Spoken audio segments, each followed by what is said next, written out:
For anyone defending the Catholic doctrine of the intercession of the saints, one verse is deployed against them more than any other, 1 Timothy 2:5. The logic of the objection is straightforward. It treats spiritual mediation as a zero-sum game. If Jesus is the one and only mediator, then asking Mary or the saints to act as a go-between steals a role that belongs exclusively to Christ. To make this argument work, apologetic debates almost always physically isolate this specific sentence, ripping it out of its original paragraph to create an absolute prohibition. But looking closely at the text reveals that this objection relies on a mechanical error.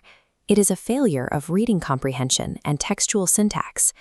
This error is a case of syntactical truncation, the mistake of severing a dependent logical clause from its antecedent and treating it as an independent thought.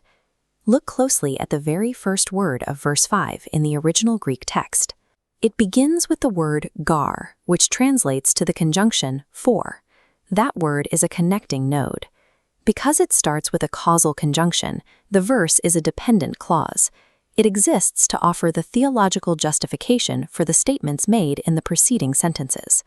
When you isolate that conjunction, you create a false standalone rule. If applied consistently, that standalone rule would invalidate all Christian prayer. To uncover the true exegetical logic of the one mediator, we have to repair the crop marks and reconstruct the severed antecedent. This shows the ancient city of Ephesus.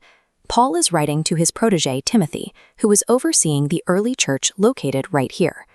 Looking at this ancient manuscript, we can read the missing block of text, verses 1 through 4, reattached directly to the beginning of verse 5. In verse 1, Paul delivers an explicit command. He urges that supplications, prayers, intercessions be made by humans on behalf of all men. The term intercession here is functionally synonymous with mediation. It means acting as a spiritual go-between for another person. This creates a direct logical bridge. Paul commands human beings to intercede in verse 1, and then provides the reason they are able to do so in verse 5, linking them with that word for. Paul does not deploy the one mediator clause to forbid human intercession. He uses it to provide the exact theological authorization required for it to exist in the first place. Now, we can run a formal logical stress test on the zero-sum argument to see exactly how it holds up. Looking at this logic model, if verse 5 means that solely Jesus can act as a go-between, we have to apply that strict rule to daily Christian life. Asking a friend, a parent, or an earthly pastor to pray for you would be a direct violation of this rule, as you are asking a human to mediate between you and God. But no one practices this. Protestant communities build extensive earthly prayer chains, regularly asking others for intercession and directly contradicting a zero-sum reading of the verse. Since no Orthodox Christian accepts the condemnation of earthly intercessory prayer, the zero-sum interpretation of 1 Timothy 2:5 fails the logical stress test. To resolve this tension, we need the precise systematic theological framework that explains how Christ can be the unique mediator, while humans are simultaneously commanded to mediate. The distinction begins with redemptive mediation. This is Christ's primary, unique role, uniting divinity and humanity into one person through the hypostatic union. Christ alone reconciled the human race to God on the cross.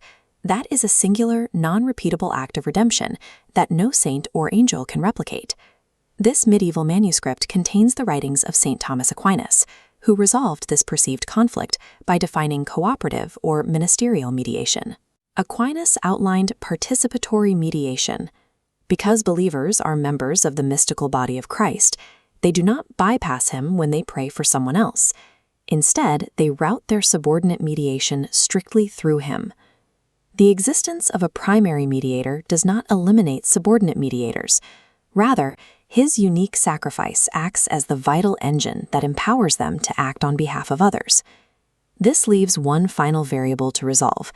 If earthly intercession is authorized, does physical death strip a believer of this participatory function? Paul answers this in Romans chapter 8. He explicitly establishes that physical death is incapable of severing a believer from the mystical body of Christ. We also have the data point from James chapter 5, which states that the prayers of a righteous person possess exceptional power.